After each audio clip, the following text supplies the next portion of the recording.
Rahayu, Rahayu, Rahayu. Ketemu lagi dengan saya, Teddy Wahyono, di channel tempat mengenal keris dan pusaka Nusantara lainnya dengan akal sehat dan hati terbuka. Nah, untuk kali ini saya akan membahas alasan kenapa terjadi pembodohan-pembodohan, terutama di bidang perkerisan. Walaupun sebenarnya pembodohan ini tidak hanya di dalam dunia perkerisan ya, tapi juga di budaya-budaya lain peninggalan leluhur-leluhur kita.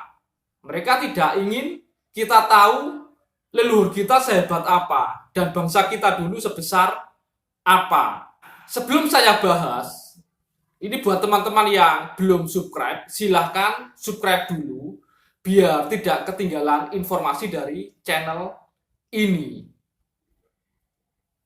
Nah, mungkin kita sering dengar ya pembodohan-pembodohan, terutama dalam bidang perkerisan. Seperti keris itu dibilang klinik lah.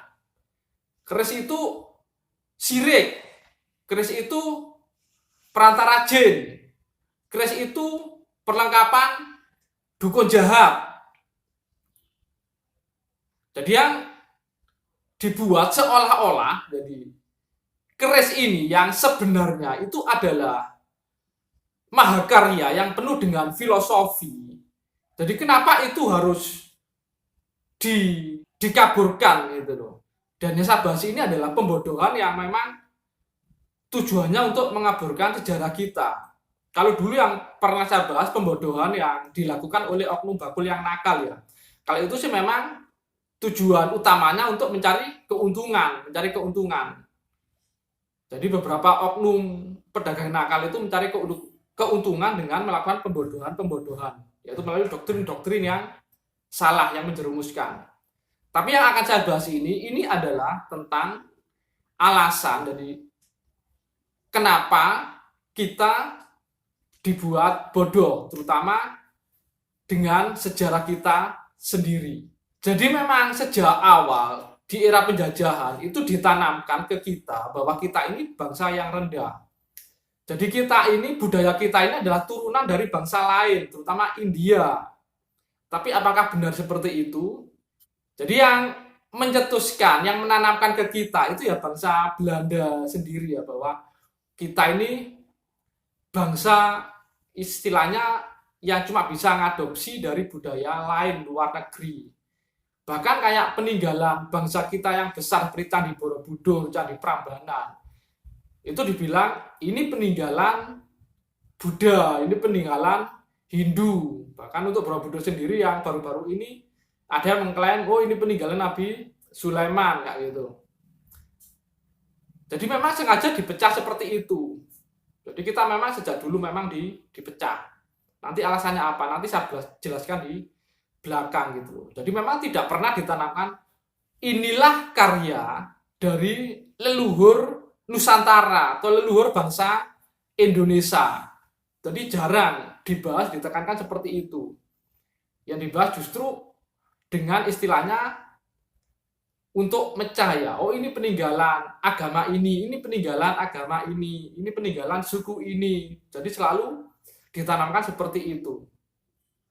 Nah, sekarang kita cari tahu sebenarnya bangsa ini tuh bangsa yang seperti apa, sebesar apa. Apakah benar kita ini jadi budaya kita ini turunan dari India? Sekarang kita lihat ya. Nah, memang di India ada salah satu universitas tertua dan yang terbesar ya, yaitu Universitas Nalanda. Dan universitas ini memang konon dimulai di abad ke-5 ya. Tapi sebenarnya mulai masyhur itu di abad ke-8. Yaitu saat di India itu diperintah oleh dinasti Pala ya, dinasti Pala. Dinasti Pala ini memerintah di mulai abad ke-8 sampai abad ke-12. Sampai abad ke-12. 12 Masehi ya. Nah, terus ini nanti berhubungan dengan sebuah kerajaan yang ada di Indonesia, yaitu Sriwijaya. Sriwijaya sendiri itu adalah kerajaan di Indonesia yang mulai ada dari catatan itu abad ke-6 sampai abad ke-11. Abad ke-11. Kalau dulu di sini dikenal dengan Swarna Dwipa atau Swarna Bumi dan Java Dwipa atau Java Bumi. Dan era keemasan Sriwijaya itu ada di abad ke-8, di abad ke-8. Jadi itu sampai ke Thailand, Kamboja gitu loh. Jadi di situ. Nah, ini sebesar apa? Ini akan saya pakai catatan yang dari luar ya. Kalau cerita dari dalam negeri mungkin nanti dikira hoax gitu loh. Walaupun ada catatannya prasastinya gitu loh. Kalau prasasti Sriwijaya sendiri itu prasasti Kedukan Bukit tahun 682 Masehi. Tapi ini yang pakai catatan di luar ya, prasasti yang di India sendiri, di reruntuhan Universitas Nalanda, dan di catatan seorang biksu Cina ya, yaitu biksu Yixing atau Yiji, kayak gitu. Nah, beliau ini juga pernah belajar di Nalanda ya, Universitas Nalanda. Nalanda sendiri banyak menghasilkan dari tokoh-tokoh terkenal. Salah satunya adalah pendiri Buddha Tibet. Itu belajarnya dulu di Nalanda. Nah, apa hubungannya dengan Sriwijaya? Jadi Sriwijaya di era keemasannya itu mempengaruhi banyak budaya di permukaan bumi ini ya, di dunia. Salah satunya di India. Kok di India? Apakah nggak kebalik gitu loh? Jadi bahasa Sanskerta itu memang dulu banyak dipakai di Sriwijaya, dan saat ini yang masih memakai memang di India. Jadi fakta itu memang Belanda, jadi selalu menekankan bahwa budaya kita itu dari India. Tapi apakah benar seperti itu? Itu nanti kita lihat pelan-pelan. Nah, di era keemasan Nalanda, yaitu dimulai dari abad ke-8, dinasti Pala. Jadi di situ ada prasasti yang di Nalanda. Itu salah satunya jadi menyebutkan tentang Raja Balaputra Dewa dari Sriwijaya dan Raja Devapala dari dinasti Pala. Jadi intinya, jadi si raja dari dinasti Pala ini atau Devapala ini, jadi di prasasti itu tentang permohonan pengabsahan spiritual agar dirinya itu istilahnya disahkan ya sebagai penerus tahta Shailendra di Swarna Bumi Sriwijaya. Jadi mereka meminta pengabsahannya itu dari Sriwijaya. Jadi dari sini sudah tahu ya. Dan ini prasastinya ya, Jadi prasastinya yang ditemukan di reruntuhan Nalanda. Jadi Nalanda sendiri memang terkenal sangat megah ya waktu itu ya, di era itu ya. Bahkan punya perpustakaan yang terbesar di era itu. Atau Dharma Ganja yang ini ya. Nah itu. Jadi mereka pun jadi terpengaruh di budaya kita. Nah, Yixing sendiri dalam catatannya, jadi sebelum belajar di Nalanda, dia itu memang sebelum Yixing ini belajar, biksu Yixing ini. Jadi beliau ini memang terinspirasi seniornya ya, yang dulu belajar di Nalanda. Dia belajar bahasa Sanskertanya itu di Sriwijaya dulu. Dan menerjemahkan beberapa kitab Buddha atau sutra-sutra Buddha, aliran Hinayana itu di Jawa. Jadi dia waktu di Sriwijaya ketemu rekannya dari Cina, Huning ya, dan dia mengajak, jadi menyarankan jadi belajar kitab Buddha di Jawa dulu, Buddha Hinayana. Bahkan dalam salah satu catatannya, jadi biksu Yixing ini, jadi beliau ini menyarankan sebelum belajar di Nalanda itu sebaiknya belajar dulu tentang agama atau dharma ya, waktu itu disebut dharma atau agama Buddha di Sriwijaya gitu. Di Sriwijaya. Dan saat itu di era keemasan Sriwijaya yaitu abad 8 di Jawa itu ada kerajaan Mataram kuno ya, Mataram kuno yang bertakhta di situ ada dua dinasti yaitu Shailendra dan Sanjaya. Shailendra itu yang yang dari Sriwijaya, berhubungan dengan Sriwijaya, yang Sanjaya itu yang di Jawa sini sendiri ya, itu yang corak Hindu kalau yang Sanjaya, yang Syailendra Buddha.